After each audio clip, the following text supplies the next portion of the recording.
కాలానికి అధిపతి కాబట్టి ఆ స్వామిని కాలభైరవుడు అని పిలుస్తారు. ఈ కాలభైరవుడి ఆరాధన వల్ల అపమృత్యు దోషాలు తొలగిపోయి దీర్ఘాయుస్సు కలుగుతుంది. ఈ కాలాష్టమి రోజు ముఖ్యంగా ప్రదోష కాలంలో మనం చేసే పూజ వల్ల విశేషమైన ఫలితాలు కలుగుతాయి.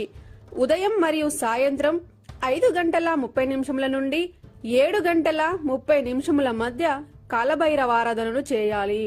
ఈ కాలభైరవ అష్టమి రోజు ఉదయాన్నే నిద్రలేచి తలకి నూనె రాసి తలస్నానం చేయాలి. ఆ రోజు నీలిరంగు వస్త్రాలు కాని నలుపు వస్త్రాలు కాని ధరించి పూజ చేయాలి. స్వామివారికి నీలిరంగు అన్నా నలుపు రంగు అన్నా చాలా ఇష్టం. కాలభైరవాష్టమి రోజు మీ దగ్గర కాలభైరవ విగ్రహం ఉంటే ఆ విగ్రహానికి పంచామృతాలతో గాని శుద్ధ జలంతో గాని అభిషేకం చేయండి. స్వామివారికి జలాభిషేకం అంటే చాలా ఇష్టం. మీరు ఈ అభిషేకం చేస్తున్నంతసేపు కాలభైరవాష్టకం లేదా కాలభైరవ నామాలు లేదా మణి సూక్తకాన్ని అయినా చదవండి. ఈ శ్లోకాలను దేవాలయంలో చదివితే చాలా మంచి ఫలితాలు కలుగుతాయి. అభిషేకం అయిన తర్వాత ఆ స్వామివారికి నీలిరంగు పుష్పాలు మరియు తెలుపు రంగు పుష్పాలతో అలంకరించండి. ఇక నైవేద్యం విషయానికి వస్తే ఆ రోజు ప్రత్యేకంగా నల్ల మినుములతో చేసిన గారెలను సమర్పించాలి.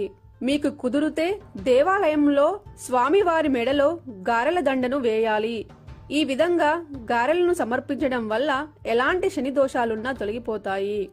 ఈ కాలభైరవాష్టమి రోజు నల్ల కుక్కకు మినపగారెలను పెట్టడం వల్ల మీరు కోరుకున్న కోరికలు ఖచ్చితంగా నెరవేరుతాయి.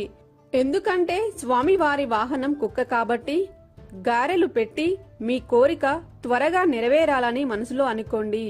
ఈ కాలభైరవాష్టమి రోజు ఉపవాసం ఉండటం వల్ల ఎలాంటి ఆర్థిక సమస్యలు ఉన్నా తొలగిపోతాయి.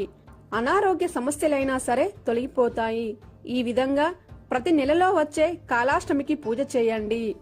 ఈ కాలాష్టమి రోజు సాయంత్రం 5:30 నుండి 6:30 మధ్య కాలభైరవుడి ఆరాధన చేయడం వల్ల అష్ట కష్టాలు తొలగిపోయి అష్ట ఐశ్వర్యాలు కలుగుతాయి.